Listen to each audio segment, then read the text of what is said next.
Hopefully, you're aware of this concept of the window of tolerance, the window of tolerance. And the window of tolerance, it's basically the question of how much or how little arousal, and we're not talking about sexual arousal, just like intensity in the body, how much or how little can we tolerate, and all of our systems be regulated and integrated. What happens is, so here, this would be the top right here of the window. This would be the bottom of the window. And so what happens is if we get outside this window of tolerance, on the high end, we go into what's called hyperarousal. We're going to go into fight or flight. If we go on the low end, we go into hypoarousal, and we'll go into numbing behaviors, dissociation. Actually, dissociation's on both sides, but sort of the classic dissociation we think about is hypoaroused. What has to happen then is some threat happens. It sends us into a trauma response for our protection. So I'm walking through the woods. Oh my goodness, what's that brown squiggly thing on the ground? Ah, it's a snake.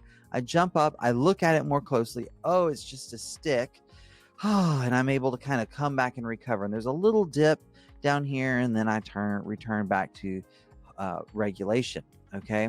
Now, what happens often though is people live up here, or they live down here.